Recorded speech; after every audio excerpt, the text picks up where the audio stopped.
Allahu Allahu Allahu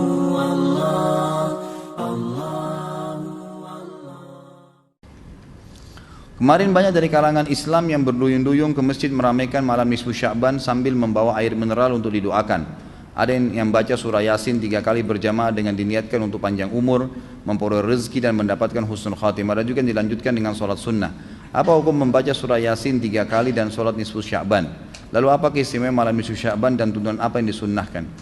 Ini banyak muslimin memang yang menyalahgunakan ya, dalil-dalil. Jadi mereka tidak memilah mana dalil yang sahih dan mana dalil yang lemah, apalagi hadis-hadis yang palsu. Hadis yang menjelaskan tentang masalah adanya solat di nisfu Sya'ban, solat secara khusus namanya solat nisfu Sya'ban itu tidak ada. Hadisnya palsu, maudhu' itu. Yang ada memang adalah fadilah mengerjakan solat malam di nisfu Sya'ban, solat tahajudnya. Solat tahajud seperti biasa, tapi khusus malam nisfu Sya'ban punya fadilah. Karena disebutkan dalam sebuah riwayat yang sahih bahwasanya Aisyah radhiyallahu anha pernah mendapatkan giliran nginapnya Nabi SAW di rumahnya. Terbangun tengah malam, dia melihat Nabi SAW tidak ada di sebelahnya. Maka Aisyah radhiyallahu anha terbawa rasa cemburu. Dia memakai bajunya kemudian mengelilingi rumah-rumah Nabi yang lain, ya, istri Nabi yang lain, takut Nabi ada di sana gitu. Diketukin satu-satu, ternyata nggak ada. Lalu Aisyah tergopoh-gopoh pergi ke masjid mendapatkan Nabi SAW sedang sholat. Begitu Nabi SAW lihat Aisyah lagi ngos-ngosan jalan gitu kan, kena buru-buru, kata Nabi SAW, wahai Aisyah, kau cemburu lagi? Ini adalah malam nisfu Sya'ban. Artinya saya sholat malam ini karena ini adalah nisfu Sya'ban. Ini hadis yang sahih gitu kan. Dan memang dianjurkan oleh para ulama, mereka mendirikan sholat malam di malam nisfu Sya'ban itu sholat tahajudnya. Tidak ada malam khusus, tidak ada sholat khusus namanya malam nisfu Sya'ban. Di siang harinya dianjurkan seseorang berpuasa.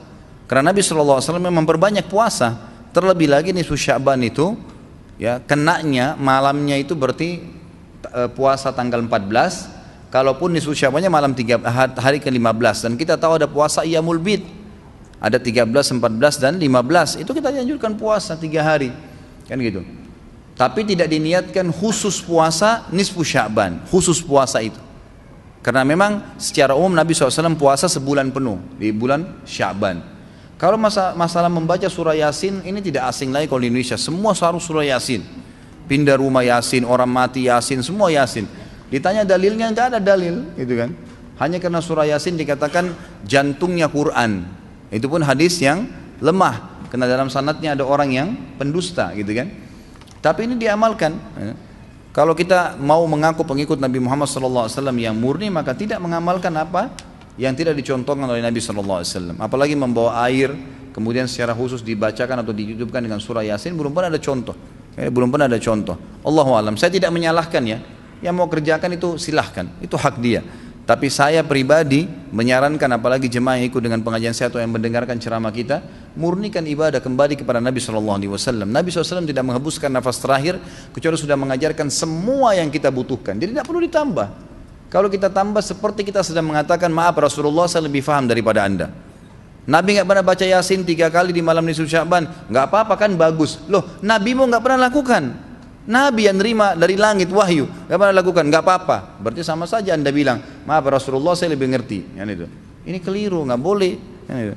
Jangan tambah-tambah agama, biarkan dalam keadaan murni. Sedangkan murni saya sudah banyak sekali yang kita bengkalaikan, apalagi kalau ditambah-tambah gitu.